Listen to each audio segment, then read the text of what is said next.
Alright. Hey everyone, this is my first video ever talking about basketball, and today we are going to talk about the San Antonio Spurs. These San Antonio Spurs are one of the most exciting teams coming into this next season, considering with the likes of a future superstar of Victor Wembanyama, a soon-to-be all-star of Devin Vassell, and a lockdown premier 3-and-D winger of Jeremy Sohan. One of the new signings that they made, well, not new signings, but one of the more well-known signings is signing Chris Paul and Harrison Barnes. To me, this is a great move in the long-term run because it can develop both of these young stars and develop them as a better player overall. Stephon Castle, one of the best players in the 2024 NBA draft, has been selected by the Spurs with the 4th overall pick. Now, what I think would this be good is how much of a trajectory he'll be improving. With the likes of Chris Paul, he will obviously have a high IQ player playing with him alongside him, giving the basic ropes, giving him advice, tips, and just giving the very basics of the game. Shai Gilgeous-Alexander, a former superstar in the OKC Thunder, has been praising Chris Paul ever since he came to his team back in the 2020 season. And ever since then, he's just been praising him, calling him one of the best mentors he's ever had. Now, if you think about it, if a former superstar literally praises Chris Paul because of his developmental games, develop him to Shai Gilgeous-Alexander level, you can very well make Stephon Castle a former all-star just by having CP3 mentor him, giving him all the basic ropes and all the basic criteria for him to succeed. Now, for everyone else, I think Harrison Barnes will be an exceptional, great player to be around, as he is a locker room presence that every team needs. He is a very positive guy. Obviously, he's now what he used to be in 2016 when he played with the Golden State Warriors. And, maybe he is slowed down in his defense, but a reliable three-point shooter that he is. Even though he doesn't take the most volume, he's still a pretty decent player all around. Having him mentor one of the players like Keldon Johnson, if we keep him, Jeremy Sohan, and Devin Vassell, mentoring those, I think, would just be all more for better. Now, this is actually very smart. Chris Paul, to me, what I see it in a way, is he's going to San Antonio, getting $11 million this year, and to me, I feel like no team wants him right now. I mean, the Warriors literally just waived him, and they're a team that didn't even make the playoffs. Now, here's where it gets interesting. Chris Paul can come to San Antonio. He can average like above 10 points. But with Victor Wembanyama just giving him lobs every single day, he can average a double-double, making his market value go much up. And that's when a very desperate playoff team, maybe like the Celtics, I wouldn't say really desperate, but just teams that need a player or a very point guard to have a great IQ of the game, and that's where teams can offer draft picks and players for him.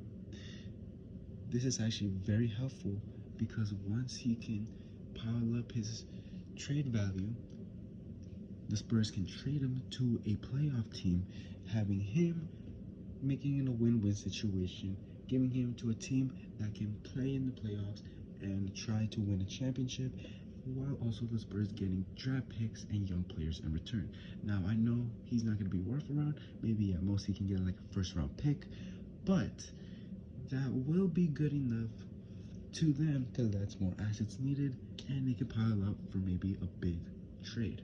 like an all-star or a superstar, like Laurie Marketing, or just other players that they can, soon to be trading just whenever the trade deadline ends. Harrison Barnes, the same thing goes. You can pile up his value.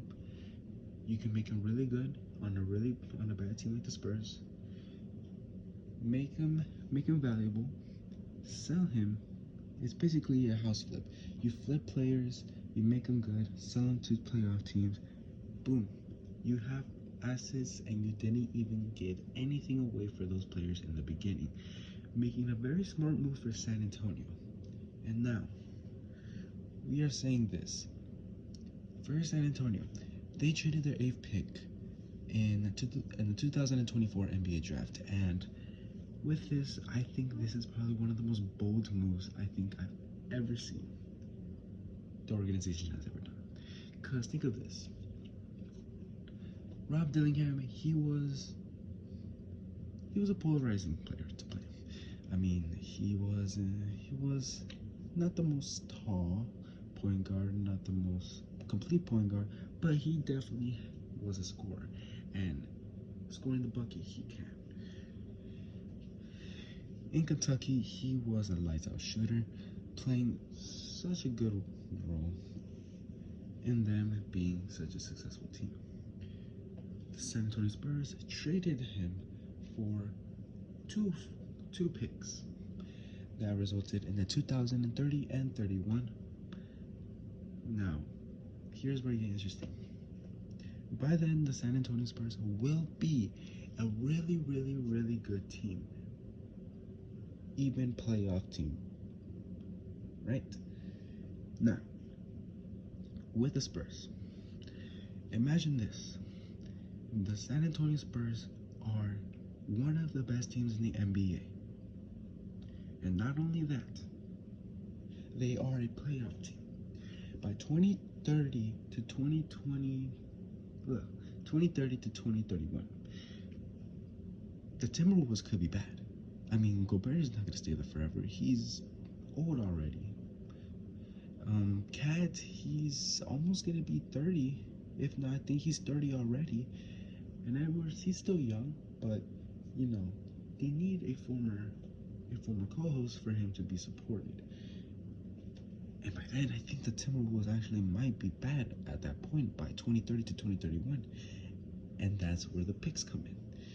See, when a team is bad, they try to tank just to get their own picks back.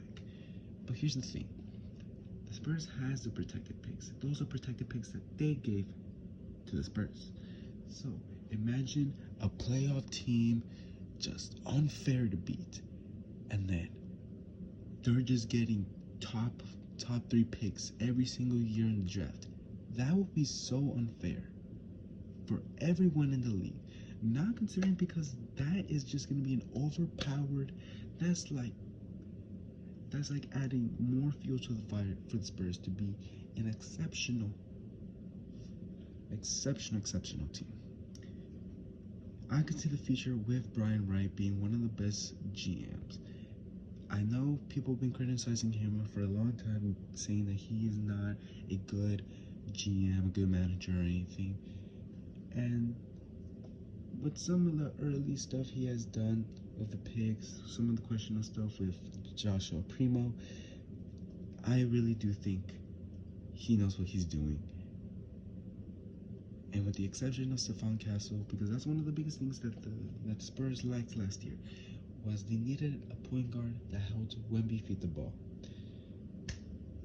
To me, I think this is going to be a team to really watch out and just to see how much they play.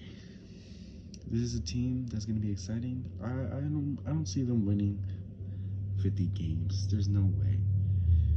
But I do see them making a play-in push. They're not talented enough. Well, they are talented. They're just not experienced enough to go and face the big dogs like the Celtics, or, like the Knicks, Dallas, or like any of those, like the Timberwolves or anything. You just got to be patient with it. And once all that happens, it's going to be worth it in the long run. making them one of the most dominant teams, coming in every year with lottery picks after lottery pick. It's just going to be an exceptional time. Thank you so much for watching and just listening to my rant. It's been great. It's been great.